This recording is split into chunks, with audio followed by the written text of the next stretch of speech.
Eu sou artista digital, hoje eu me considero como... na verdade sou diretor de arte, artista digital, retocador, artista 3D, generalista. Basicamente generalista, né? Porque o generalista é o que faz meio que tudo na publicidade.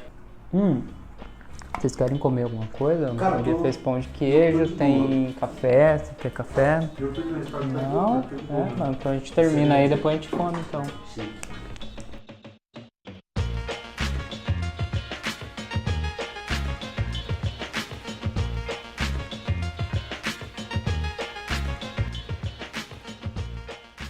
Eu sou Gustavo Alves e eu trabalho com uma agência de publicidade lá em São Paulo, chamada Essenze, como diretor de criação. Eu já trabalho lá faz 6, 7 anos, sou freelancer também, então eu presto serviço para vários clientes aí pelo mundo aí. Já vão fazer 15 anos, mais ou menos, que eu trabalho com publicidade, que eu considero que eu trabalho com publicidade. Eu comecei como web designer na época, próximo dos anos 2010, por aí. Os sites, eles tinham uma pegada meio criativa, né? Tipo, eram sites em Flash ainda, estavam no finalzinho do Flash. Então, tipo, eram sites que você precisava fazer uns negócios meio maluco. Então, aí eu comecei a migrar ali pro design. Aí eu fiquei 1 ano trabalhando num hotel e depois eu fui trabalhar em agência de publicidade mesmo aqui em Taubaté. E aí depois, daí pra lá, eu só... E você é formado em publicidade? Sou, de publicidade e propaganda. E aí, uns 4, 5 anos pra cá, eu comecei a focar mesmo para trabalhar com 3D, para tentar encorpar ainda mais o meu trabalho ali, várias coisas que eu consigo fazer para sem depender de outros profissionais, né? Tipo, fazendo eu mesmo, sim. Hoje eu trabalho com uma marca de cinema, né? Com a Cinemark. Então, tudo que eu faço de publicidade lá, eu tento envolver o produto para dentro do cenário do filme. Ou seja, eu tenho que pegar cenas do filme para eu me inspirar. Então, eu vou pegando cenas do filme, vou pegando cenas de filmes que são parecidos ali para compor o cenário, fazer todo o cenário ali e desenvolver ali no final, assim, sabe? Hoje em dia, eu já fiz o conceito de alguns baldes que vão sair esse ano e próximo de alguns filmes. Principalmente um filme de terror que vai sair esse ano também. Não sei se vai pra frente, mas, por exemplo, a gente já tá fazendo os conceitos dos baldes, aí o conceito vai pro pessoal que vai desenvolver o balde mesmo, né? Porque a gente faz o conceito, tá bonito aqui, né? Mas aí na hora do cara desenvolver lá para poder fazer a impressão no plástico, né? Para poder fazer a forma, tudo, vai ter vários probleminhas, aí eles vão resolver lá, né? Não é a gente que faz. E aí depois vem o projeto final lá pra gente meio que fazer toda a divulgação, né? Tem outros produtos também que eu desenvolvi, tem bastante coisa de café, da Três Corações aí, bastante embalagem que eu faço. No meu trabalho ainda a gente faz ainda muita embalagem, então ainda faço o design das embalagens, né? Envolve muita coisa também, cara.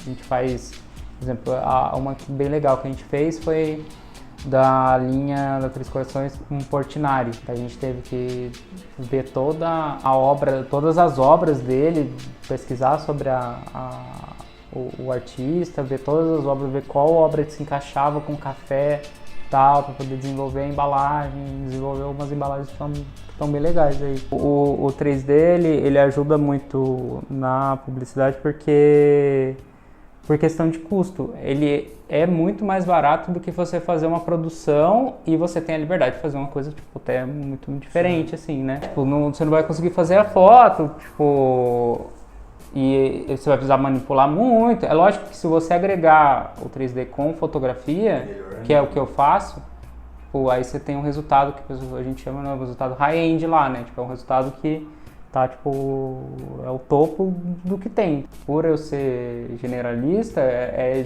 justamente isso. Na indústria a gente tem muito artista que é específico. Então, tipo, no 3D, tipo, propriamente dizendo, tem artista que vai fazer só cabelo, tem artista que vai fazer só luz da cena, tem artista que vai fazer render, que, né, geralmente o artista de lighting, ele já vai para a parte de visualização, que é a parte do render.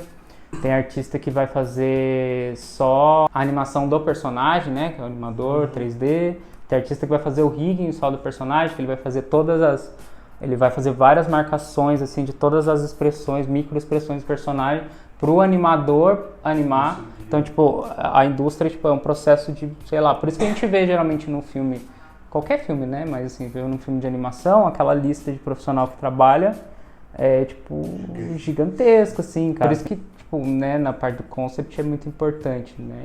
Porque ajuda não só a vender a ideia, mas ajuda os artistas a visualizar os próximos processos, a visualizarem como vai ser o final. Quando tem na workflow de estúdio, tipo, primeiro vai lá, né, o concept lá, ele vai pro segundo processo que vai pro artista que vai modelar, fazer a modelagem do personagem, ele tá lá com o personagemzinho lá impresso na tela do lado, você vai fazer ele nas 4 posições ali dele ali, né, de frente, de lateral, esquerda, direita, de costas, e ele vai ver, tipo, vai modelar em cima para poder ficar fiel ao que provoca o cliente ou que a ideia que o estúdio está querendo ter, né? Cara, aí pode ser blocagem, pode ser desenho, tipo, blocagem várias fotos, cata foto, distorce foto, só para o cliente, tipo, imaginar. Justamente para você ter, tipo, agilidade no resto do processo, né? Tipo, ter um processo bem otimizado, né?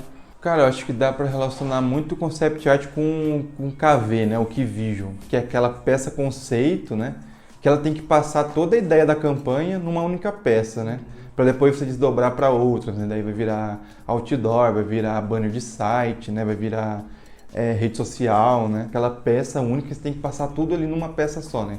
Então você tem que abordar as cores, a ilustração você vai usar, então posicionar ela de uma forma que você consiga fazer que ela funcione bem com o texto também, né? O logotipo, a frase de impacto ali, né? Então, por exemplo, eu fiz um key visual que era para comemorar o aniversário da empresa.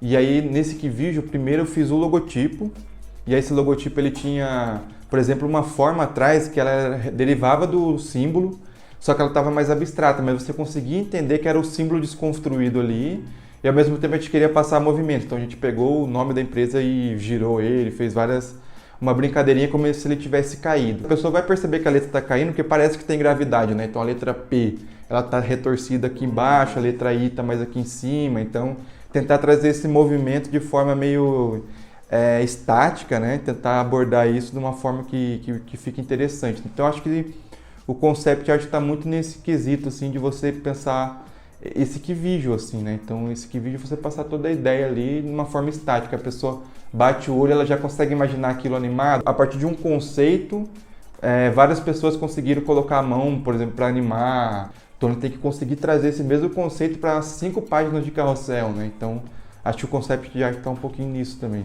Eu acho que são áreas que meio que se convergem muito, assim.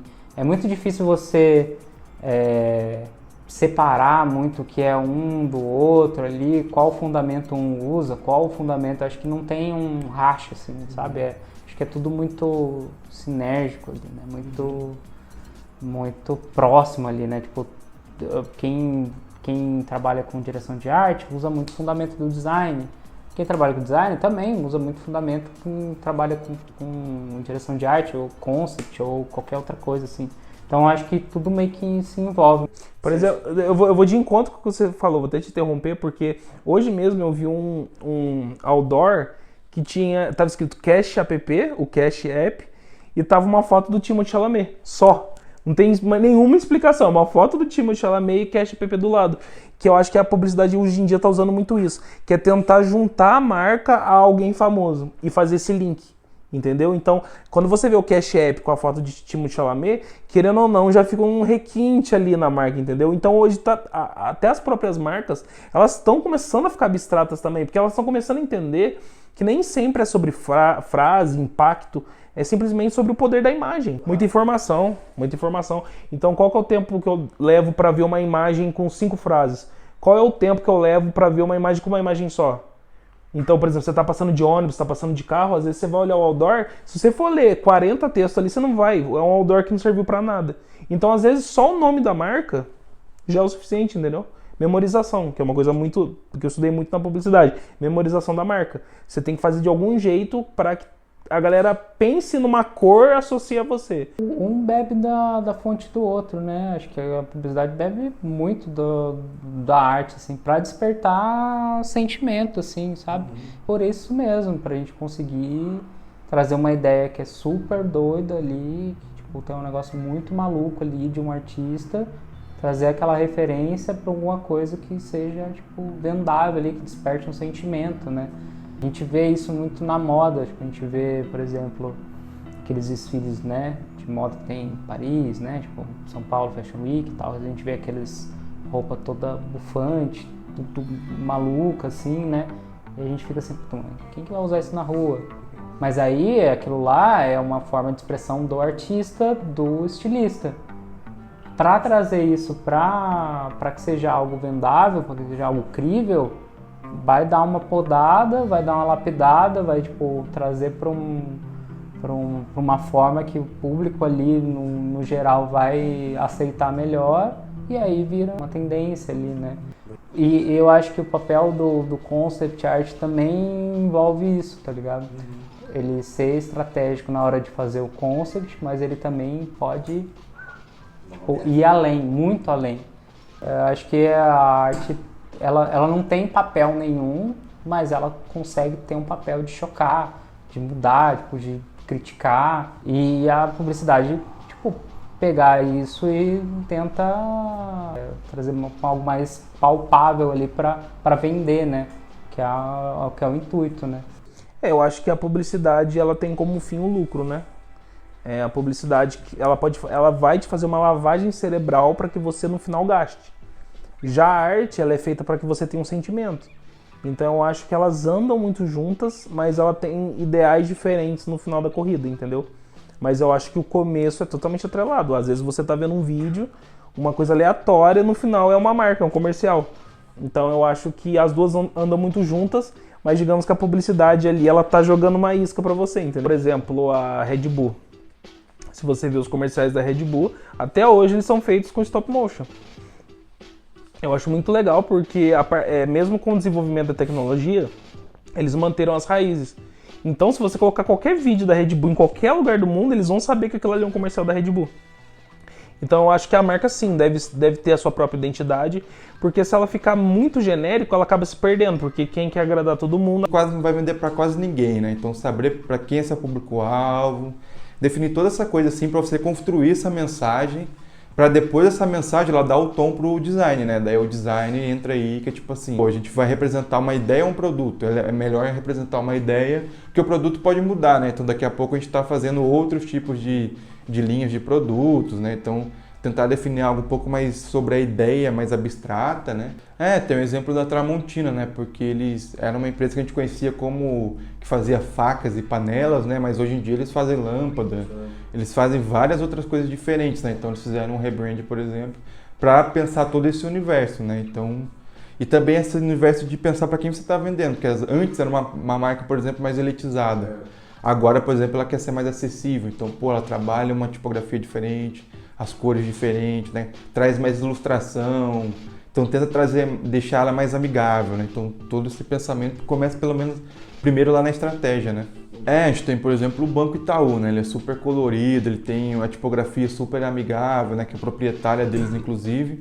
Aí você olha, por exemplo, o Banco Safra, que, daí ele tem uma arquitetura mais imponente, ele é dourado e preto só.